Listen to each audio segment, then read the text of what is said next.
The marketing for Maa Inti Bangaram was everywhere. With over 40 interviews a day, Samantha made sure we all knew she was stepping into the lady superstar arena. And financially, that blitz worked. Audiences showed up. But ticket sales don't automatically equal a good story. When we look past the box office numbers and examine the actual screenplay and direction, cracks start to show.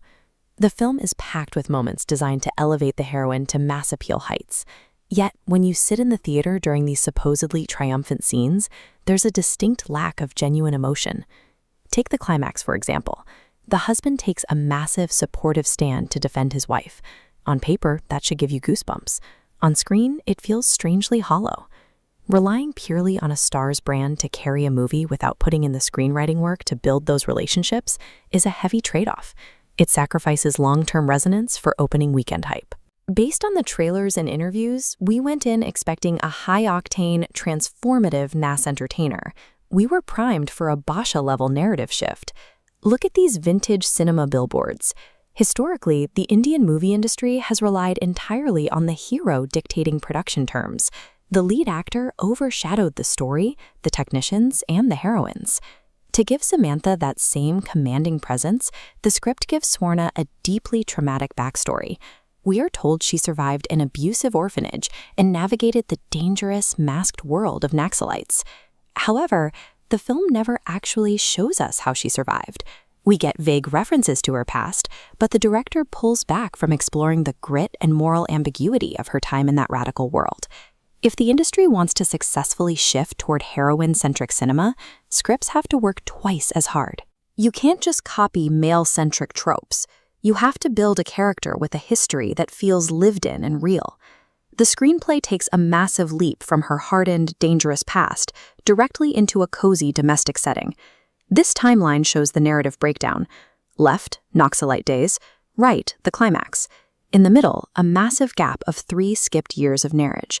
Bypassing this courtship makes the film fast, but we are totally robbed of seeing their love and trust develop.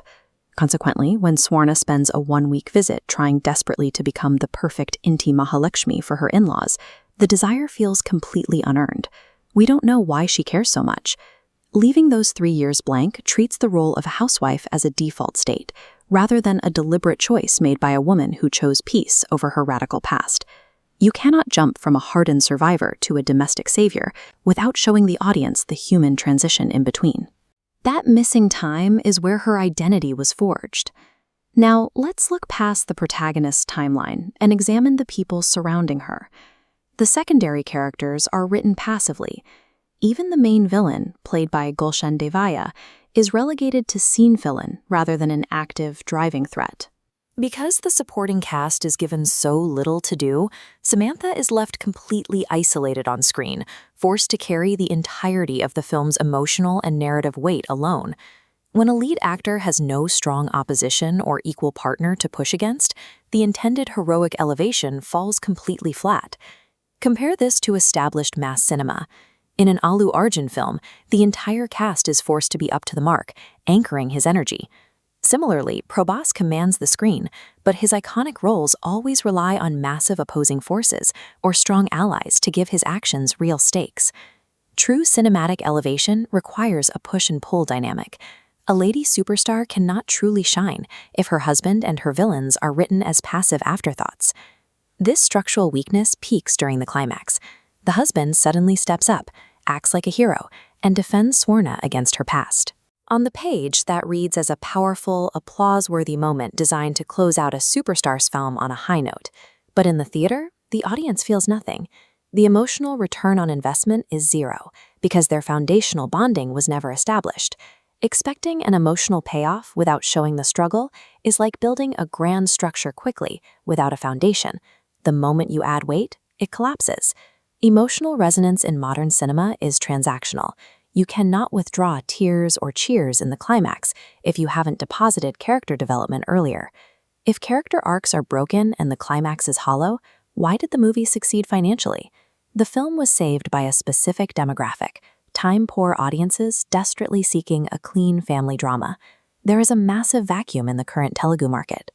With comedy legends retiring and character actors shifting to heavier, darker roles, audiences are completely starved for light, family-oriented content.